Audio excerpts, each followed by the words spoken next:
یا حماس کی طرف جو اسلام آباد بند کروا رہے ہیں، جو لاہور میں فساد کروا رہے ہیں؟ اور آپ اس میں دلچسپی کی بات دیکھیں، میں آپ کو ایک سینئر حماس آفیشل ہے محمود مردوی، انہوں نے ابھی ایک ایکس اکاؤنٹ پہ انہوں نے ایک ٹویٹ کیا ہے. انہوں نے کہا ہے کہ جو قیدیوں کا تبادلے کی بات اسرائیل سے طے ہوئی ہے، اسرائیل اس میں شاید کچھ رد و بدل کر رہا ہے، یا شاید اس کو وائلیٹ کرنے کی کوشش کر رہا ہے، اور جو لسٹ حماس نے دی ہے ان کو قیدیوں کو جن کو رہا کرنے کی، ان میں سے تمام قیدیوں کو اسرائیل، لیکن وزیر اعظم نیتن یاہو شاید رہا نہیں کرنا چاہتا.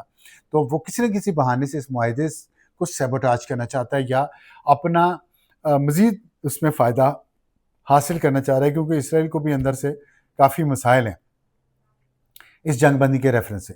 تو انہوں نے زور دیا ہے ان گارنٹر ممالک پہ اور پریزیڈنٹ ٹرمپ پہ کہ آپ اس معاہدے کی توثیق کروائیں اور نیتن یاہو کو اس میں سے بھاگنے نہ دیں. اب ایک بات اور حماس نے جو کہی ہے، اس نے بہت واضح طور پہ کہا ہے کہ یہ جو معاہدہ ہوا ہے ہمارا اسرائیل کے ساتھ، اس کے اوپر عمل درآمد کی ذمہ داری ان گارنٹر ممالک کی ہے. خاص طور پہ انہوں نے 8 اسلامی ممالک کی بات کی ہے کہ جنہوں نے گارنٹی دی ہے اس معاہدے کی، اور جو گارنٹر بنے ہیں ہمارے بہاف پہ، وہی اب اسرائیل کو مجبور کریں، پریشر ڈالیں اس پہ کہ وہ اس معاہدے پہ عمل کریں. اس میں پاکستان ایک ملک ہے. اب ہونا تو یہ چاہیے آپ اپنے ملک کو مضبوط کریں تاکہ ہمارا ملک ایک اچھی پوزیشن میں متحد رہیں، اتفاق رکھیں اپنے اندر، تاکہ ایک میسج جائے کہ پوری قوم متحد ہے اور یہ جو بات کر رہی ہے یہ سب کی ایک آواز ہے. لیکن بجائے حکومت کو متحد رکھنے کے، اس کو سپورٹ کرنے کے کہ یہ گارنٹر ہے یہ بھی اس فلسطین اور اسرائیل معاہدے کے درمیان، اور وہ اسرائیل پہ دباؤ ڈال سکے ایک پوزیشن آف اسٹرینتھ سے، ہم اپنے ملک میں فساد کر رہے ہیں. اور یہ فساد تو ظاہر فسادیوں کے خلاف تو اللہ تعالیٰ نے قرآن میں کہا ہے.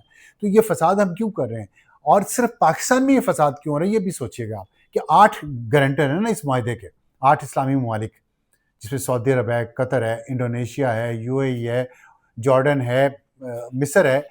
ان تمام ممالک میں، اور پاکستان بھی ہے، ان تمام ممالک میں صرف پاکستان میں فساد کیوں ہو رہے ہیں، باقی ممالک میں فساد کیوں نہیں ہو رہے؟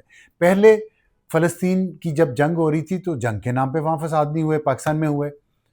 اس کے بعد جب نیگوسیشن شروع ہوئی تب فساد ہوئے پاکستان میں، اور ملکوں میں نہیں ہوئے، اسلامی ملکوں میں. اور جب اب معاہدہ ہو گیا ہے اور فلسطینی ہماری طرف دیکھ رہے ہیں کہ آپ ہمارے گارنٹر ہو، آپ نے مضبوط ہو کے اسرائیل پہ دباؤ ڈالنا ہے کہ اس معاہدے پہ عمل کرے، پاکستان میں فساد شروع کر دیا گیا. کیوں؟ 8 گارنٹر ممالک میں صرف پاکستان میں فساد کیوں ہو رہا ہے؟ کیا یہ زیادہ بڑے مسلمان ہیں؟ اگر مسلمان ہیں تو بتائیں یہ کماتے کیا ہیں؟ ان کا کمائی کا ذریعہ کیا ہے؟ کیا وہ ذریعہ اسلام کے اصولوں پہ پورا اترتا ہے؟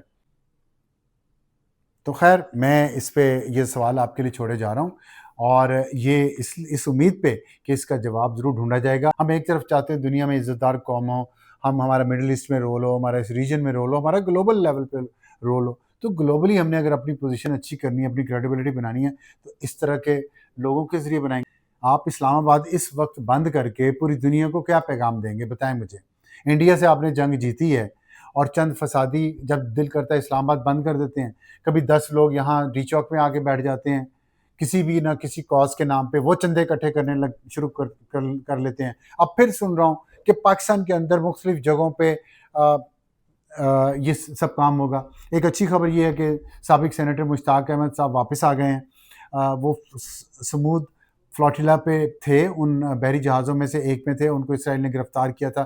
پاکستان نے پوری کوشش کی ہے اور ان کو وہاں سے رہائی دلوائی ہے، اور واپس آ گئے ہیں وہ اپنے گھر، اپنے ملک. بڑی اچھی بات ہے، خوشائند بات ہے. لیکن امید کرتے ہیں کہ اب وہ بھی آ کے اس طرح سڑکیں نہیں بند کریں گے.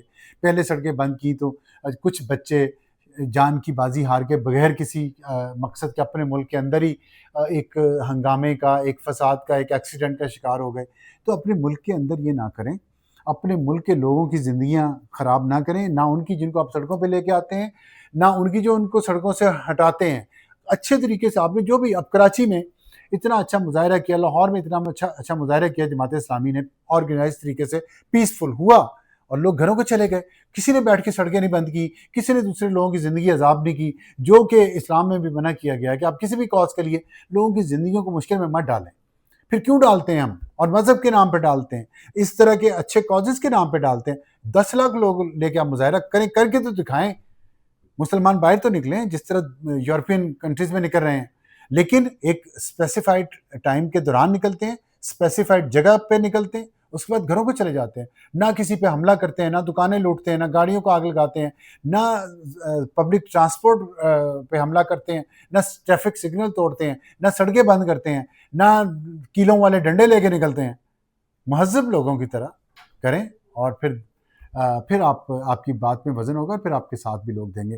تو لیکن جو سوال میں نے چھوڑا ہے وہ سوچیے گا کہ 8 ممالک میں صرف پاکستان کے اندر فساد کیوں ہوتے ہیں، اور ہر لیول پہ فساد. وہاں فلسطینی لڑ رہے ہوں تب بھی ہم نے فساد یہاں پہ کرنا ہے، وہاں نہیں کرنا، وہاں نہیں جانا، ان کی سپورٹ نہیں کرنی. وہاں امن آ جائے پھر بھی فساد ہم نے یہاں کرنا ہے، ان کے لیے ریکنسٹرکشن میں ان کا ساتھ نہیں دینا. یہ کیا منافقت ہے؟ آج کے لیے اتنا ہی. خدا حافظ.